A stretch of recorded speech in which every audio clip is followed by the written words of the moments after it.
Constantino tinha um escriba cristão chamado Lactâncio, e que era muito amigo dele, era o anotador da história do imperador. Todo imperador tinha um historiador de plantão que andava com ele, ia para a guerra com ele, só não entrava no banheiro com ele. Sabia de tudo. Fazendo o diário do cara o dia inteiro. Né? O dia inteiro anotando tudo, todos os atos do imperador. E quando eles estavam indo para uma batalha onde o Constantino achava que tinha uma chance muito grande de perder, porque o Império Romano estava dividido e ele ia ter que enfrentar o cunhado dele nesse conflito, era um conflito familiar, e o outro lado possivelmente estivesse mais bem armado, ele foi arregadaço, mas tinha que ir. E aí, no meio disso, ele teve uma visão no céu, que aí o pessoal não sabe se foi um OVNI, se foi um meteorito, o que foi, mas a impressão dele é que era uma coisa em forma de cruz. Aí ele falou, olhou e o Lactâncio falou, olha, é um sinal de Deus para você. Sob esse símbolo você vencerá. Aí ele mandou pintar todos os escudos romanos, ali mesmo parou, pintou tudo de cruzes, mudou toda a estrutura simbólica do exército dele e foi para o enfrentamento lá na ponte do rio Lívia, e foi aonde ele venceu a guerra, e dali para frente ele instituiu essa nova fé que não tinha o nome de cristianismo, só era chamada de a fé dos discípulos de Jesus, mas que era o grupo mais capilarizado do império. Era formado de escravos, de pobres, tinha muito soldado, muita gente que interessava ele cooptar. E aí ele foi fazendo benefícios. Ele chamou aqueles bispos pobres, que eram pessoas rotas, não tinham onde cair, mortos. Para você ter uma ideia, a fé de Jesus, a fé no Evangelho, não construiu nenhum templo durante os primeiros 350 anos. Porque não tinha como construir templo, eles viviam fugidos. Eles se encontravam em becos, em grutas, em lugares ermos, distantes, não visíveis, ou em casas grandes com um bom porão. Era assim que eles se reuniam, em milhares de pequenos grupos. Aí, quando Constantino venceu e unificou o império, a primeira coisa que ele fez foi começar a designar terras, glebas enormes e a financiar a igreja, que foi virando cristianismo, que não tinha esse nome. E aí foi financiando, dava o dinheiro, dava o terreno, dava o dinheiro para construir. A mãe dele, Helena, se converteu a essa fé do cristianismo e tomou como missão dela recuperar todos os chamados lugares sagrados do cristianismo, que nem existia antes. E em Jesus não tem lugar sagrado. Jesus nunca cultuou o sagrado. Isso é uma invenção religiosa cristã ou de qualquer outro grupo religioso. Mas a fé no Evangelho não tem chão sagrado, não tem nada sagrado. Quando uma mulher de Samaria perguntou a Jesus, onde é que a gente deve adorar?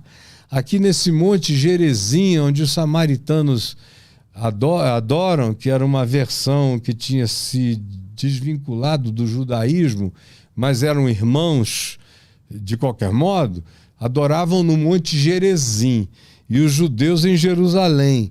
E ela perguntou a Jesus, aonde? É aqui ou é lá? Aí Jesus disse, nem aqui e nem lá, nem em lugar nenhum. Deus é espírito, e importa que os seus adoradores o adorem no coração. O templo é o coração, em espírito e em verdade. Então, durante 350 anos foi assim. Não tinha lugar sagrado porque não havia sagrado. Sagrado é uma determinação humana, de dizer isso aqui tem um poder diferencial, é algo que a gente quer que ganhe uma força de veneração diferente, mas é uma determinação. Não tem nada a ver com Deus. Então, a mãe de Constantino resolveu ir para a Palestina.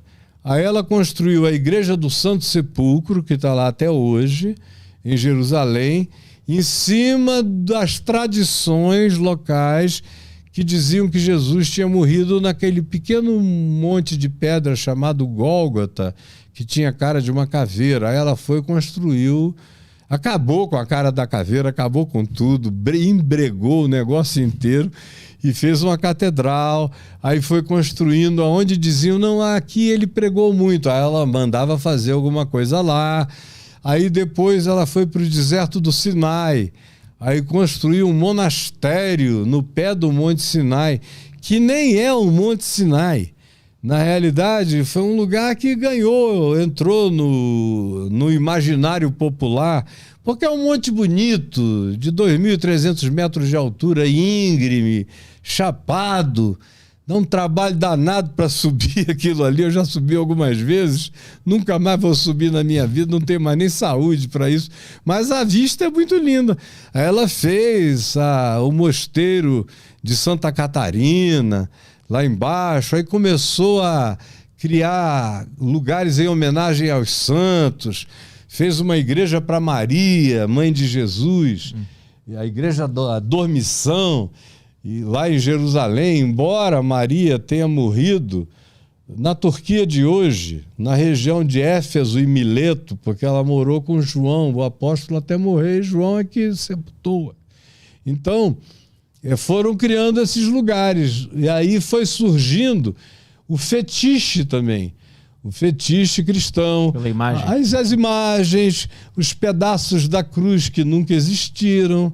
No dia seguinte, ninguém mais nem sabia qual era a cruz de Jesus. Tinha tantas, né? Tantas. Foram pegando pedaços disso, pedaços daquilo.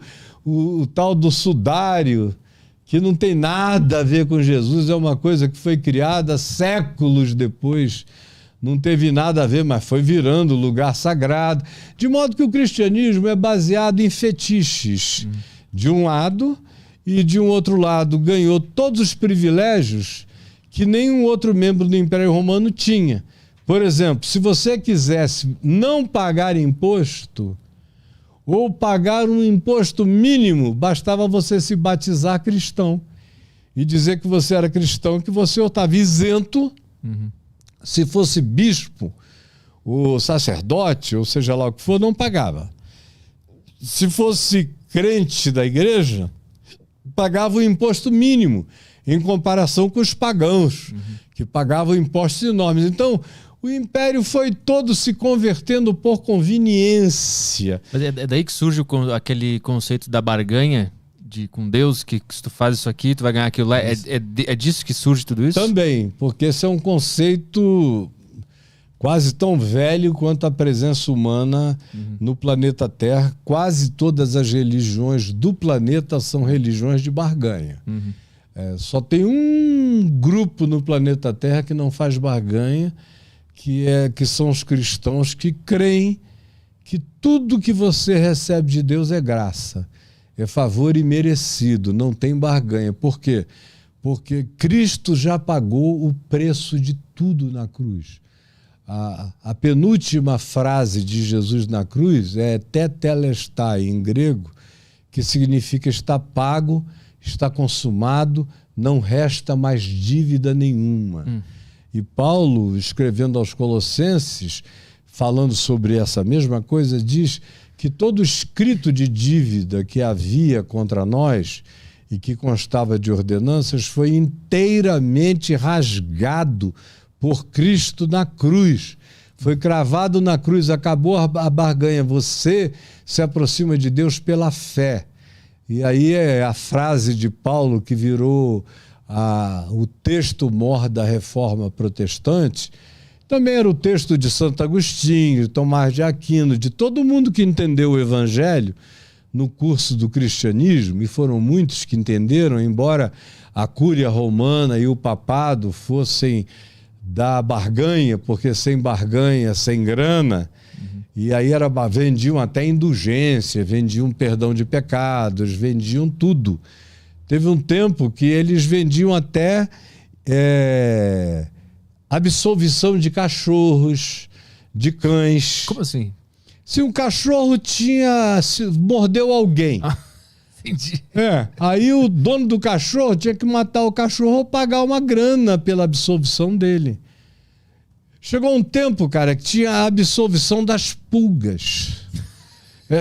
Cada mordida. É uma loucura tão maluca, a viagem é tão obscurantista que não dá nem pra gente imaginar. Por exemplo, o sexo. Nada foi mais perverso na história do cristianismo do que sexo. Então, se um homem fosse apanhado se masturbando, o castigo dele era maior do que se ele adulterasse. Se uma mulher desse a bunda para o marido, gostasse de dar bunda para o marido, o castigo dela era maior do que se ela adulterasse com o vizinho. E aí tudo isso podia ser resolvido no dinheiro, no depósito e tudo para criar a isenção da culpa. Mas isso não é uma invenção do cristianismo. Todas as religiões da Terra trabalham com o conceito de barganha com a divindade. O evangelho de Jesus, puro e simples, é que não usa essa categoria. Quando Paulo diz pela graça, que significa favor imerecido, sois salvos, mediante a fé. Isso não vem de vós, é um dom de Deus. Não vem das vossas boas obras para que ninguém bata no peito jactanciosamente e se glorie, dizendo eu me salvo, eu me salvei. É tudo graça divina. Então, por exemplo, eu prego isso e sou considerado um herege pelo cristianismo. E eu só estou falando o que Jesus ensinou, o que os apóstolos ensinaram. Mas os próprios apóstolos ficaram num lugar secundaríssimo. E Jesus é uma das figuras mais desprezadas do cristianismo. As figuras cultuadas são os santos da religião, com as suas invenções religiosas, com as suas liturgias de mérito, com tudo isso. Jesus é só a sedução. Jesus é o lindo, gostosão, o gatão da religião. Vinde a mim, os cansados sobrecarregados, eu vos aliviarei. Quando o cara entra pela porta, o pau canta. É só para te seduzir na entrada. Depois que você entra, se não der dízimo, se não der oferta, se não... É o garoto propaganda, ele fica na porta da loja ali, Jesus, mandando entrar. Jesus é a propaganda.